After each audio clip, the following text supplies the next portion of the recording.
குரு பற்றி டிஸ்கஸ் பண்ணிகிட்ருக்கோம். Mind and குரு சம்மந்தப்பட்டு சித்தவேதம் சாப்டர் 1ல்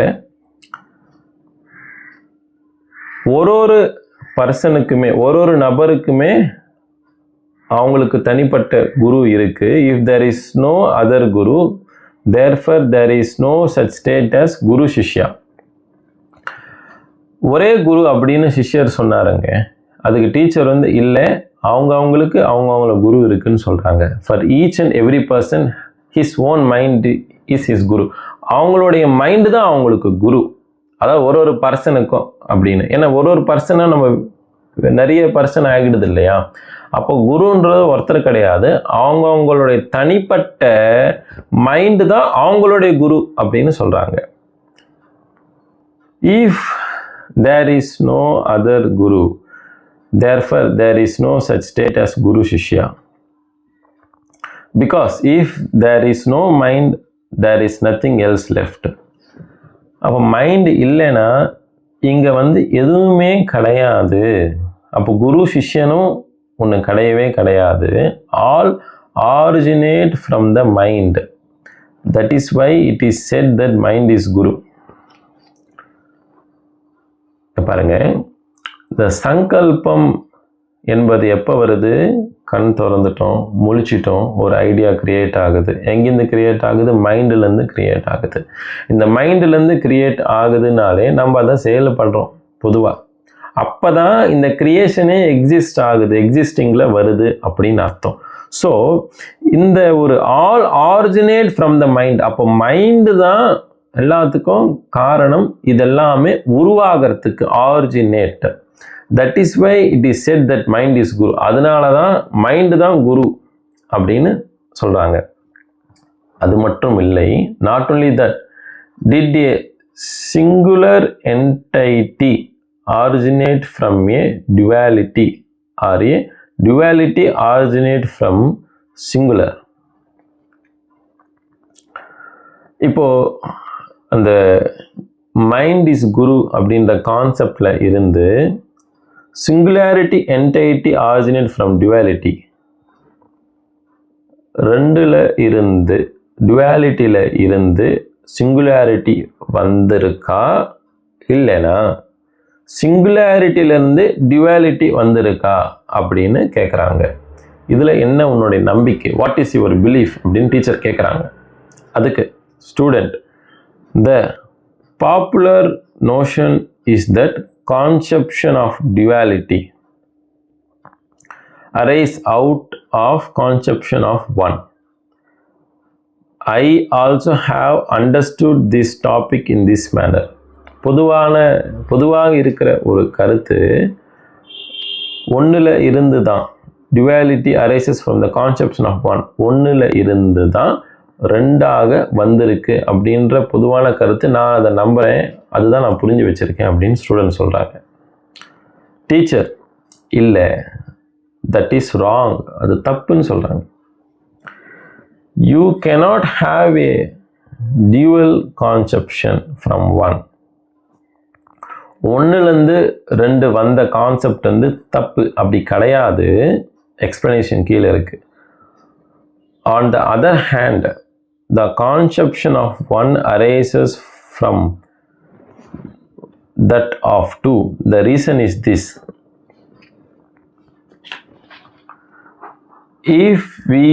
if you want to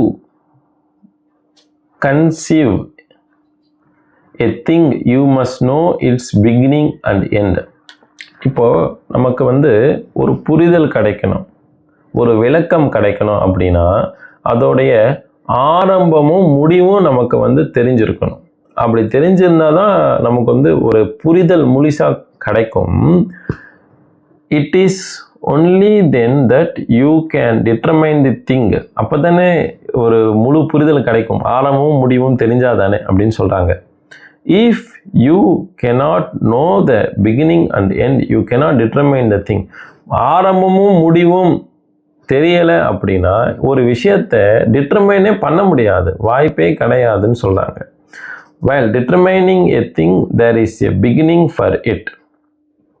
determine அப்படின்னா ஒரு விஷயம் ஆழமாக புரிஞ்சிக்கிறது, நிர்ணயிக்கிறது, இது இப்படி தான் அப்படின்னு நம்ம அக்செப்ட் பண்ணிக்கிறது, முழுசாக ஏற்றுக்கிறதுன்னு வச்சுக்கோங்க. இப்போ ஒரு விஷயம் முழுசாக எப்போ ஏற்றுக்க முடியும்? எப்போ இது இப்படி ஆரம்பித்ததால தான் இது இப்படி முடிஞ்சிருக்கு அப்படின்றது நமக்கு முழுசாக தெரிஞ்சால் தான் நம்ம ஏற்றுக்கவே முடியும். இப்போ ஆரம்பம் தெரிஞ்சிச்சு, முடிவு என்னன்னே நமக்கு தெரியலை அப்படின்னா ஒரு விஷயத்தை நம்ம ஒத்துப்போமா? ஒத்துக்க மாட்டோம். ஒரு விஷயத்தை நம்ம எப்போ ஒத்துப்போம்? இப்படி ஆரம்பித்து இப்படி முடிஞ்சது அப்படின்னு தானே ஒத்துப்போம். அந்த மாதிரி while determining a thing there is a beginning for it. When it has a beginning, it must have a base on which it could stand. If it has no base, it cannot exist. இப்போ ஆரம்பத்தை பேசிட்டு வரோம். அந்த ஆரம்பம் என்பது ஒரு base இல்லைன்னா ஆரம்பமே இல்லை. பேஸ்னால் ஒரு ஃபவுண்டேஷன் வச்சுக்கோங்க. அந்த ஃபவுண்டேஷன் ஒன்று இல்லைன்னா, பேஸ் இல்லைன்னா பிகினிங் இல்லை. If there should be any end, there must be void beyond it, and it is this void that distinguishes the end. முடிவு கூட பியாண்ட் ஆஃப் வாட், அதாவது therefore for any object to exist there must be something at the bottom to rest upon and a void at the top to distinguish the end. இப்போ ஒரு பொருள் இருக்கு, அந்த பொருள் இப்போ நம்ம நிற்க வைக்கிறோம் அப்படின்னா அதுக்கு பாட்டம்னு ஒன்று இருக்கணும், அதுக்கு மேலே ஒரு விஷயம் இருக்கணும். அப்போ தான் அந்த பொருளை வந்து பயன்படுத்தவே முடியும். ஆரம்பமும் முடிவும் இது ரெண்டுமே வந்து ஒரு அர்த்தம் இருக்கும். இது ஆரம்பம், இப்படி ஒரு விஷயம் இருக்குது, இதுதான் ஆரம்பமாக ஒன்று இருக்குது, அதுதான் வந்து பேஸ்ன்னு சொல்கிறாங்க, அதுதான் பாட்டம்னு சொல்கிறாங்க. இப்போ மேலே ஒரு எண்டுன்னு வச்சுக்கோங்க, ஒரு ஆப்ஜெக்ட் ஒரு எண்டுன்றது மேலே இருக்குது, அங்கிருந்தும் ஒரு சில விஷயங்களை பயன்படுத்துகிறோம் அப்படின்னா அதுதான் வந்து முடிவாக. இப்போ ஒரு பாட்டில் இருக்குது, மேலே வந்து கேப் இருக்குது, கேப் எடுத்தால் தான் உள்ளே இருக்கிற பொருளே நம்ம வந்து வெளியே எடுக்க முடியும். பேஸ்ன்றது என்ன? ஒரு பாட்டிலில் கீழே அடியில் பார்த்தோன்னா ஸ்ட்ராங்கான ஒரு வெயிட்டான பேஸ் இருக்கும். ஒரு ரவுண்டாக இருக்குது இல்லை ஸ்கொயராக இருந்தாலுமே சரி, அது வந்து ஒரு கச்சிதமாக இருந்தால் தான் அந்த பாட்டில் நிற்கவே முடியும். ஸோ பேஸ் வந்து ஸ்ட்ராங்காக இருந்தால் தான் அந்த பாட்டில் நேராக வச்சுட்டு அதுக்குள்ளே எது வேணாலும் ஊற்ற முடியும், நம்ம யூஸ் பண்ணிக்க முடியும். ஆனால் அது எப்படி சாத்தியப்படும்? மேலே வந்து ஒரு கேப் இருக்கணும், கேப் மூடி இருக்கணும், அது திறந்தால் தான் நம்ம அதை யூஸ் பண்ணவே முடியும். இது ஒரு சின்ன எக்ஸாம்பிள் புரிதலுக்காக. ஸோ இதுக்கு வந்து ஒரு பாட்டில் நம்ம ஏன் சொல்கிறோம் அப்படின்னா, அந்த பாட்டிலில் வந்து இப்போ ஆரம்பமும் முடிவும் அப்படின்றது ஃபைனலி அந்த ஆப்ஜெக்டோட யூசேஜ் தான். இப்போது therefore for any object to exist, எந்த ஒரு ஆப்ஜெக்ட் இங்கே எக்ஸிஸ்டாக இருந்தாலும் there must be, அது எக்ஸிஸ்ட்ன்றது நிலையாக ஒரு பொருள் இங்கே இருக்கணும் அப்படின்னா பாட்டம் இருக்கணும் அண்ட் எண்டு இருக்கணும். Like this we arrive at a duality of concept. அந்த மாதிரி நம்ம வந்து duality கான்செப்டில் தான் இங்கே வந்திருக்கோம் அப்படின்னு சொல்கிறாங்க. It is in this duality of conception that the unitary conception exists. இந்த ரெண்டு விஷயத்தில் இருந்து தான் நம்ம வந்திருக்கோம். அந்த ஒரு விஷயம்தான் யூனிட்டரி கான்செப்டே எக்ஸிஸ்ட். அதாவது யூனிட்டரின்றதை வந்து இணையிறது, சேர்றது. இந்த சேர்ற கான்செப்டே அப்போ தான் இங்கே நிலையாக இருக்கும், எக்ஸிஸ்டிங்கில் இருக்கும்னு சொல்கிறாரு. டியூவாலிட்டியே இருந்தால் தான் யூனிட்டியே இருக்கான். டியூவாலிட்டின்றது ரெண்டுலேருந்து நம்ம வந்திருக்கோம். இது இருந்தால் தான் இணையதலே இருக்கும். யூனிட்டினா சேர்றது. இந்த யூனிட்டியை அப்போ தான் எக்ஸிஸ்டிங்லேயே இருக்க வாய்ப்பு இருக்குன்னு சொல்கிறாங்க. Moreover, if you don't have a conception of akasha and earth, could there be any object? ஆகாஷா அப்படின்னா பூமி, அர்த்து. இது இல்லைன்னா there could be any object. ஏதாச்சும் இந்த பூமி இல்லைன்னா ஏதாச்சும் ஒரு பொருள் இருக்குமா அப்படின்னு டீச்சர் வந்து கடைசியில் ஒரு கேள்வியாக கேட்குறாங்க. அதுக்கு ஸ்டூடெண்ட் இல்லை டீச்சர் சொல்றாரு, thus we get a conception of all things only from duality. Take from instance a seed. அவன் கான்செப்டே வந்து ரெண்டுலேருந்து தான் வந்தது. அதுக்கு ஒரு விஷயம்தான் விதை, சீட் அப்படின்னு சொல்கிறாங்க. The vital core is not seen. Vital core அப்படின்றது லைஃப் எனர்ஜி, அது வந்து பார்க்க முடியலை. Because core has neither beginning nor end and it is embedded in it. அந்த வைட்டல் கோர்ன்றது வந்து மையம்ங்க, நடுவில் இருக்கிறது. இந்த ஒரு இதை வந்து பார்க்க முடியாது, இந்த கோர் மையத்தை பார்க்க முடியாது. ஏன்னா அதுக்கு ஆரம்பமும் இல்லை, முடிவும் இல்லை.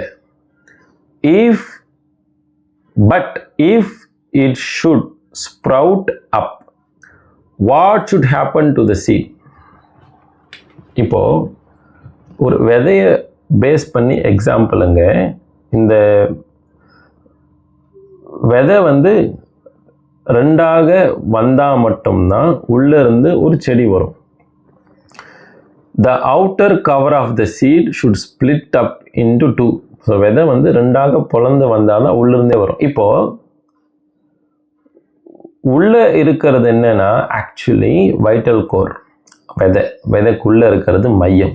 அந்த மையம் தான் ஆரம்பமும் இல்லை, முடிவும் இல்லை, மையத்துக்கு இல்லை. From where did this one originate? இந்த விதை பிளந்தாதான் உள்ளே ஒரு ஒரு விஷயம் வெளியே வருது அப்படின்னா இதெல்லாம் எங்கிருந்து வருதுன்னு கேட்குறாங்க. From a duality of concept. அப்போது ரெண்டு கான்செப்ட்ல இருந்து தான் இது வெளியே வருதுன்றது ஒரு சீடை வச்சு எக்ஸாம்பிள் சொல்கிறாங்க. Beside this our origin is from two. அந்த மாதிரி நம்மளுடைய ஆரிஜினே ரெண்டில் இருந்து தான் அப்படின்னு சொல்கிறாங்க. மேல் by himself or female by herself cannot bring forth any children. ஆண் ஆணாகவும் பெண் பெண்ணாகவும் தானாகவே அவங்களே வந்து ஒரு குழந்தைய இந்த உலகத்துக்கு கொண்டு வர முடியாது. they must come together. அப்போ ரெண்டாக சேர்ந்தாதான் then only there will be a offspring. அப்போ தான் வந்து ஒரு விஷயத்தையும் அங்கே உருவாக செய்ய முடியுது. we also come out of a duality.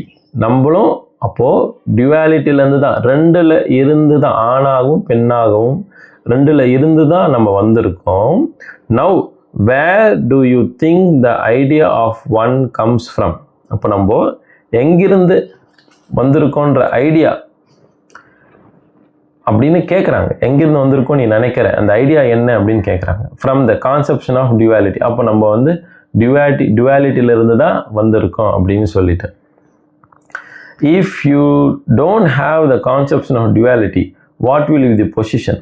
அப்போ டுவாலிட்டின்னு ஒன்று இல்லை அப்படின்னா என்ன மாதிரி ஒரு நிலையில் இருப்போம்னா நத்திங்னஸ், ஒன்றுமே இல்லாதது அப்படின்னு டிசிபிள் சொல்கிறாங்க. It is from this nothingness that we speak of a advaitam. Advaitam means dvaita rahita. That means without two. இப்போ டீச்சர் வந்து இந்த டுவாலிட்டி கான்செப்டில் துவைத்தம் அத்வைத்தத்தை வந்து எக்ஸ்பிளைன் பண்ணுறாங்க. about this nothingness that we speak of a advaitam. Advaitam அப்படின்னா means dvaita rahita. That means without two, ரெண்டு இல்லாதது தான் advaitam means dvaita rahita. But from where did this conception of duality or plurality originate? It originate from itself. இந்த டுவாலிட்டியாகவும் இல்லைன்னா plurality originate, இது எங்கிருந்து வந்தது அப்படின்னு ஒரு கொஸ்டின் கேட்டு பதில் சொல்கிறாங்க. It originated from the self itself. தானில் இருந்து தான் இது வந்து ஆரிஜினேட் ஆகியிருக்கு. எப்படி? இந்த டுவாலிட்டி கான்செப்டே தானில் இருந்து தான் வந்திருக்குன்னு சொல்கிறாங்க. when the energy of self vibrated, the dual conception arose. The self is the akshara. The akshara means shararahita, that is imperishable. When the energy of self vibrated, the dual concept arise. பாருங்க, இந்த self இருக்கு இல்லையா, தான், அந்த energy, இந்த energy எப்போ vibrate ஆகுதோ, அசையுதோ, அப்போ தான் இந்த டியூவாலிட்டி கான்செப்டே வந்திருக்குன்னு சொல்கிறாங்க. இந்த டியூவாலிட்டி அப்போ தான்ப்பா வந்திருக்கு, இல்லைன்னா டியூவாலிட்டி கிடையாது. அதுக்கு அதோடைய continuation, the self is the akshara. அந்த தான் என்பது தான் அக்ஷரா. Akshara means kshara rahita, that is imperishable, because all that we see, hear and know is short. All that has a beginning and end or end perishable. Imperishable அப்படின்றத வந்து அழியாதது. ஆனால் இங்கே வந்து எதெல்லாம் பெரிஷபிள் அப்படின்னா, நம்ம பார்க்கறது, கேட்கறது, இது எல்லாமே பிகினிங் அண்ட் எண்ட், இதுக்கு ஆரம்பமும் இருக்குது, முடிவும் இருக்குது. அது வந்து பெரிஷபிள், அதாவது பர்மனண்ட் இல்லைன்னு வச்சுக்கலாம், temporary. That which has neither beginning nor end is imperishable. எதுக்கு வந்து ஆரம்பமும் இல்லையோ முடிவும் இல்லையோ அது வந்து அழியாதது, அதான் இம்பெரிஷபிள். தட் சப்ஸ்டான்ஸ் இஸ் ஈஸ்வரா, த காட். இப்போ இம்பெரிஷபிள் தான் வந்து ஆரம்பமும் இல்லை முடிவும் இல்லை, அதுதான் கடவுள். It is from this entity which is the Ishwara, the self, the one without beginning and the end. The akshara that the void called akasha originate. அதாவது the self தான், the one without beginning, ஆரம்பமும் இல்லை முடிவும் இல்லை அப்படின்றது the akasha, akshara, that void called akasha. அந்த ஆகாஷா தான் அக்ஷராவாக originate ஆகியிருக்கு. ஸோ ஆகாஷாவும் அக்ஷராவும் வேறு கிடையாது, ரெண்டும் ஒன்று தான். In that akasha, the self தான் ஆகாஷா, தான் தான் ஆகாஷா. The self vibrates as energy. From this vibration all states of existence come into being. பாருங்க, ஆகாஷா என்பதோ அக்ஷரா என்பதோ செல்ஃப் என்பதோ எல்லாமே ஒன்று தான். ஆரம்பமும் இல்லை முடிவும் இல்லை அப்படின்றது தான் இம்பெரிஷபிள், அழியாதது. அதுதான் வந்து செல்ஃபு. அந்த செல்ஃப் எப்போ வைப்ரேட் ஆகுதோ அந்த வைப்ரேஷனில் தான் இது இங்கே எல்லாமே உருவாயிருக்கு அப்படின்னு சொல்கிறாங்க. Existing into being. இங்கே உருவாகி வாழ்ந்துட்டுருக்கு, பீயிங்னா வாழ்ந்துட்டுருக்கு. So when the self begins to vibrate as the void akasha, as the energy, from that time onwards it becomes two. எப்போ வந்து எனர்ஜி வைப்ரேட் ஆகி வெளியே வந்திருக்கோ அப்போ தான் அது வந்து ரெண்டாக பிளந்திருக்குன்னு சொல்கிறாங்க. அது என்னன்றது கீழே எக்ஸ்பிளனேஷன் இருக்குது. ஆனால் நம்ம இப்போது ஒரு சின்ன புரிதலுக்கு வர வேண்டியது இருக்குது. இப்போ டியூவாலிட்டி கான்செப்ட், சிங்குலாரிட்டி கான்செப்ட், இதில் ஒரு குழப்பம் இருந்திருக்கு இந்த உலகத்தில். அப்போ அதில் என்ன சொல்கிறாங்க அப்படின்னா, ரெண்டுலேருந்து தான் ஒன்று வந்திருக்குன்றது இது உண்மை, இது பொதுவாக சொல்லியாச்சு. ஏன்னா விதையை வச்சு எக்ஸ்பிளைன் பண்ணியிருக்காங்க. இப்போ ரெண்டு இல்லைன்னா அங்கே ஒன்று உருவாகவே ஆகாது, அது எக்ஸிஸ்டிங்கே கிடையாதுன்னு தெரியப்படுத்தியிருக்காங்க. ஆனால் இப்போ இங்கே என்ன விஷயம்னா, செல்ஃப் வைப்ரேட் ஆனாதான் நம்ம இந்த உலகத்தையே உருவாக்கவே முடியுது, அப்படி தான் சாத்தியமே ஆகுது. அப்போது அதுதான் வந்து வைப்ரேட் ஆகி வெளியே வரும்போது இட் பிகம்ஸ் டூ, அதுதான் ரெண்டாக மாறுது. அந்த ரெண்டுன்றது இப்போ ஒரு எக்ஸ்பிளனேஷன் வருது. தட் இஸ் நோன் ஆஸ் பிரம்மம் அண்ட் மாயா. அந்த ரெண்டாக வந்தது என்ன அப்படின்னு கேட்டாக்கா பிரம்மாவாகவும் மாயாவாகவும் இருக்குது அப்படின்னு சொல்கிறாங்க. ஸோ நம்ம சொந்த புரிதலில் இருக்கிற சிங்குலாரிட்டி டியூவாலிட்டி கான்செப்ட் கிடையாது, அது இல்லை. இது இன்னமும் நம்மளை உள்நோக்கி அந்த செல்ஃப் வைப்ரேட் ஆனாதான் இந்த ஒரு மைண்டே வந்திருக்கு. இதை நம்ம சிம்பிளாக புரிஞ்சிக்கணும்னா, அங்கே மைண்டு எப்போ வேலை செய்யுதுன்னா, அது எண்ணம் வருது, மைண்டு வேலை செய்யுது, அந்த நேரம் சுவாசம் வெளியே வர செய்யுது. இப்படி தான் நம்ம கண் தூங்கி இருக்கோம், முழிக்கிறோம், ஐடியா வருது, சங்கல்பம் வருது, மைண்டு வேலை செய்யுது, எண்ணம் வருது, மூச்சு வெளியே வருது, வைப்ரேட் ஆச்சு. ரொம்ப சிம்பிளாக பார்த்தாக்கா இந்த உலகம் எப்படி உருவாயிருக்குன்றதை நம்மளால் புரிஞ்சிக்க முடியாது. இதை நம்ம சப்ஜெக்டாக பார்த்தா ஏதோ எக்ஸ்பிளைன் பண்ணுறாங்கன்ற வரிகளை பார்க்கக்கூடாது, அதோடைய அர்த்தம் பார்க்கணும். அதோடைய அர்த்தம் என்ன அப்படின்னா, மைண்டு வைப்ரேட்டுன்றது என்ன? ஏதோ ஒன்று விஷயம் நடந்திருக்குன்னு நினைக்கிறீங்களா? இல்லைங்க. வைப்ரேட் அப்படின்றது அசையாமல் ஒரு பொருள் இருக்குது, அசைஞ்சா வைப்ரேட் ஆகிருக்கு. எங்கே என்ன அசையுது? நான் அசைகிறேன்றது செகண்டரி தான். முதல்ல ஒரு விஷயம் அசைஞ்சாதான் இங்கே வைப்ரேஷன் அசைஞ்சிருக்குன்னு சொல்ல முடியும். அது மைண்டு. அப்போ மைண்ட் அசைகிறது என்பது என்ன? மூச்சு, சுவாசம், அதுதான் எண்ணம். எண்ணம் வந்தால் தானே அசைவு. எண்ணம் இல்லைன்னா அசைவு இல்லை. எண்ணம் வந்தால் அசைகிறோம், எண்ணம் இல்லைன்னா அசைவு இல்லைங்க. அதுதான் வைப்ரேஷன். ஸோ அந்த வைப்ரேஷனால தான் இங்கே ரெண்டாகவே உருவாயிருக்கு. அந்த ரெண்டு என்னன்றது தான் இப்போ இருக்கிற ஒரு எக்ஸ்பிளனேஷன், பிரம்மா அண்ட் மாயா. அடுத்த பதிவில் இதை அப்படியே கண்டினியூ பண்ணுவோம்.